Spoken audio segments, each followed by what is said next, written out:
wabarakatuh. Selamat datang di Sanggar Tani.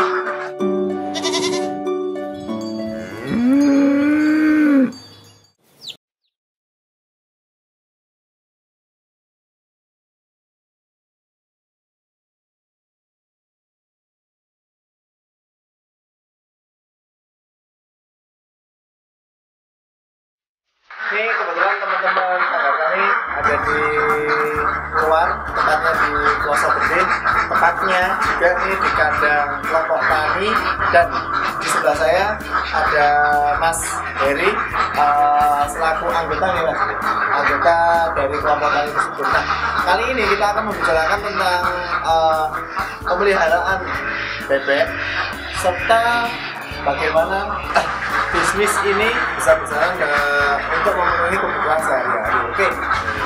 Nah, untuk yang ada di kandang ini Mas, total bebeknya ada berapa Mas?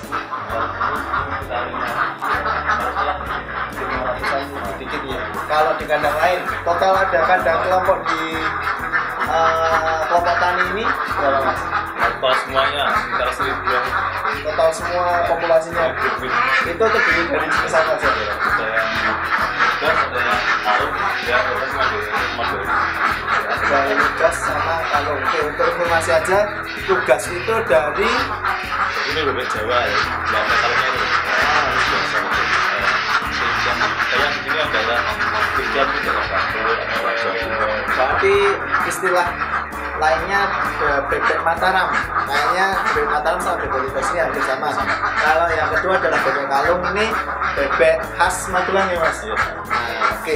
Dua bebek ini jenis bisa untuk pedaging sama petelur. Nah, nanti ada perbedaan antara kedua jenis ini, tapi kita spesifikasinya nanti aja. Nah, untuk selanjutnya Mas. Oke, sekarang kita masuk ke pemeliharaan bebek ini. Hal yang pertama tentang pemeliharaan itu pasti berkaitan dengan pakan. Oke, nah Mas, untuk di sini pakannya pakai pakan apa Mas? Ini pakannya pakai pakan matikan, tapi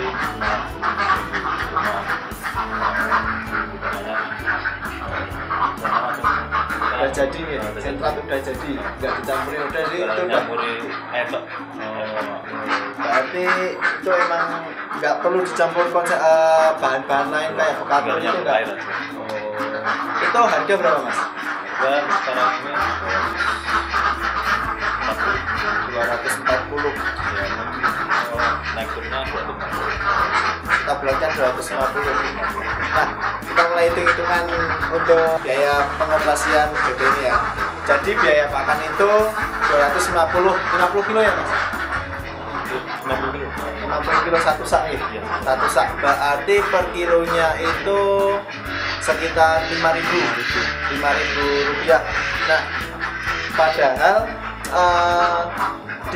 misal dibulatkan 100 bebek Mas, itu berapa yang bertelur? Rata-rata di sini pakai pakan itu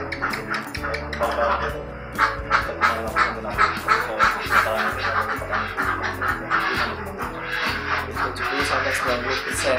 Berarti dari bebek 100 itu yang bisa bertelur sekitar 80 ekor yang bertelur. Jadi 100 bebek itu menghasilkan 80 telur per harinya. Nah, bayangin aja kalau satu telur harga di sini berapa Mas? saat ini 1.800. Nah, turunnya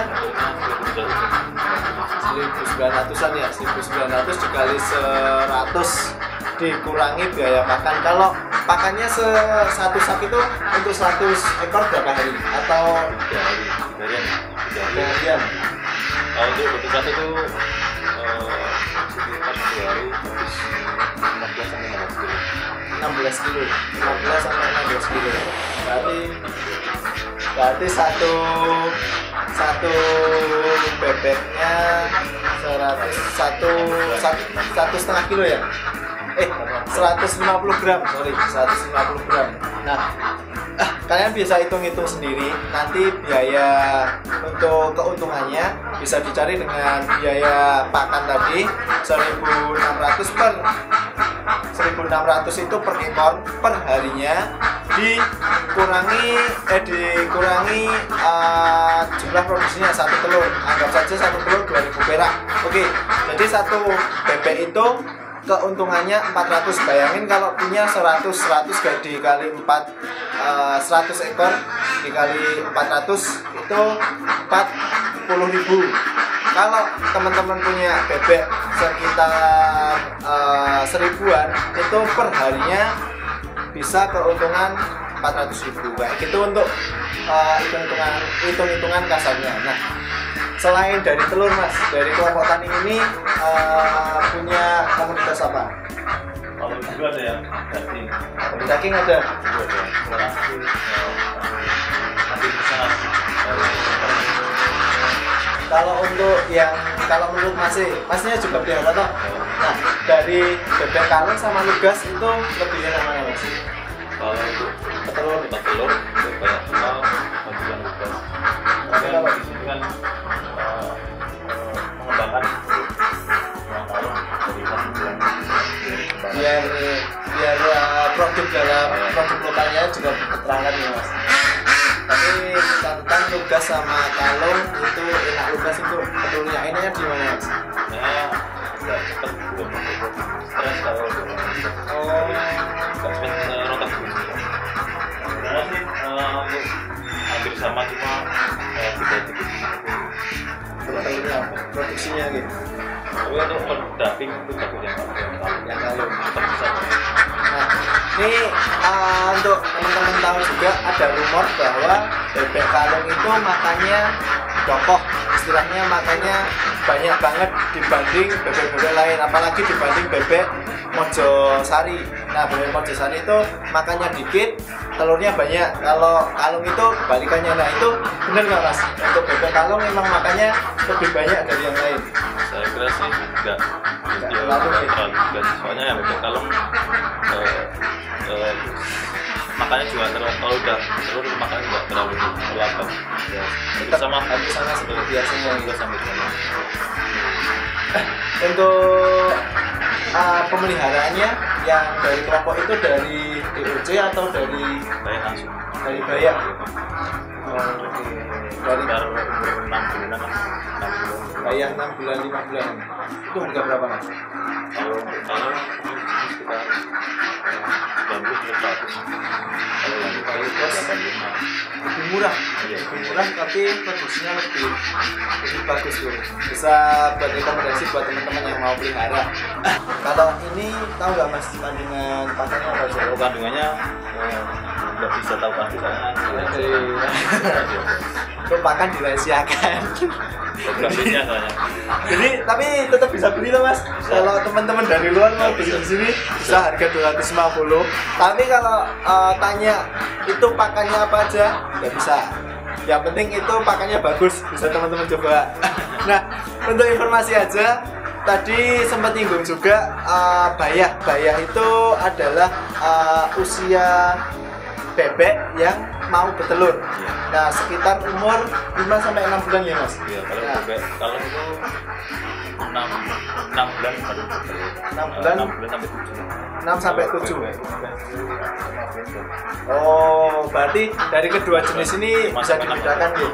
Ini kalau lugas lebih pendek umurnya kalau dia mau bertelur, kalau bebek kalau lebih lama. Jadi ya seperti tadi yang sudah dibilang, enak lugas karena masa bertelurnya lebih panjang otomatis dibanding dengan bebek kalung. Nah, teman-teman pasti penasaran bedanya secara fisik itu apa aja tentang bebek lugas sama bebek kalung. Nanti saya rekamin untuk close up-nya bebek lugas sama bebek kalung. Tapi selain dari kalungnya apa Mas yang membedakan? Bentuk, postur, lebih langsing ya? Biar yang ini lugas ya, ini kalung lebih bongsor-bongsor ya kalung. Ya, begitu.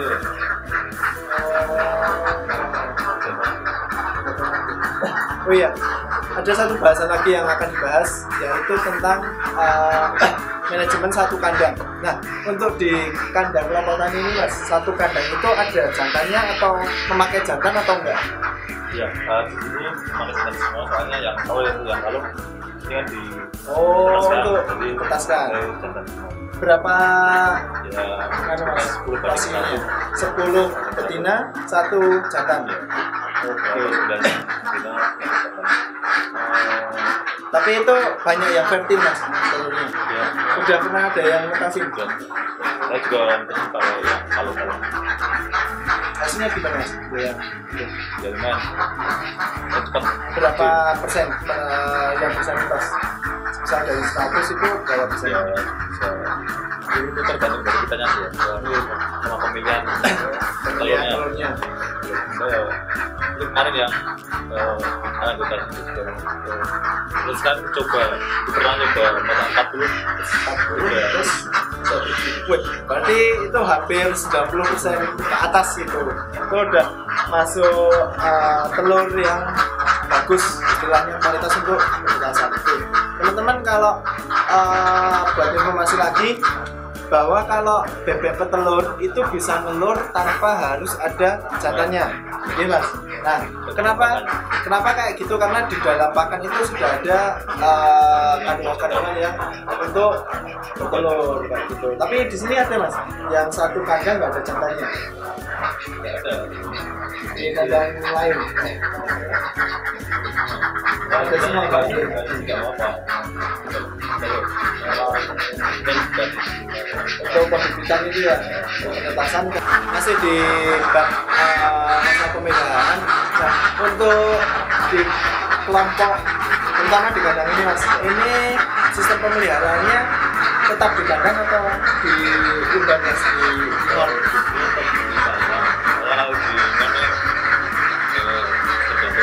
kalau di mana tergantung pakan Di luar ada salah ya. soalnya kan dulu bisa lama seminggu langsung Di luar kalau di tempat lain mungkin ada ya.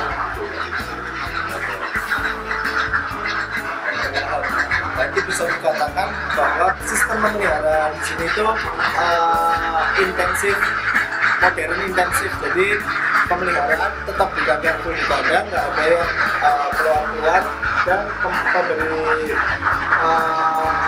pakannya juga dari pemeliharannya, bukan dari alam. Jadi keunggulan sama kekurangan dari pemeliharaan intensif dengan non intensif. Yang pertama, kalau intensif itu kekurangannya dia cenderung lebih boros karena kita harus beri pakan terus. Kalau yang non intensif itu pakan bisa tergantung sama alam. Tapi kebalikannya, kalau dia di sawah, di alamnya pakan sudah mulai habis, maka produksi dari telur itu juga akan menurun kayak gitu. Oke, untuk sekarang masuk ke pasca panen mas. Untuk telurnya itu rata-rata dijual kemana mas? Di sini untuk telur apa yang beli telur semua. Telurnya ada yang persen, kalau yang nyari telur Oh, berarti dijual dalam bentuk telur tapi fertil gitu mas? ada hasilnya juga beda. Sekitar female Ya, ya 200. selisih 200, berarti sekitar 2.200-2.300an ya. Itu untuk bebek yang fertil. Tapi yang non fertil itu harga 1.900, 1.800 sampai 1.900. Dan rata-rata di sini dijadikan telur asin. Nah, kenapa mas itu kok telur sini terkenal dengan telur asinnya? Dari tangan sendiri karena hasil kemasan juga tidak jauh sama Oke, jadi seperti itu alur bagaimana telur itu bisa dibuat oleh peternak, nanti dijual, dijadikan telur asin dan lain sebagainya. Nah, untuk hari ini mungkin cukup sekian. Nanti akan saya tambahkan soal pemberian makan karena ini udah sekitar jam 4-an. Ini udah waktunya pemilik bebek ngasih makan. Kita tunggu bentar lagi untuk kita cari tahu bagaimana ngasih pakainya. Oke, mungkin itu aja dari saya. Terima kasih Mas Hari. Terima kasih dan salam peternakan.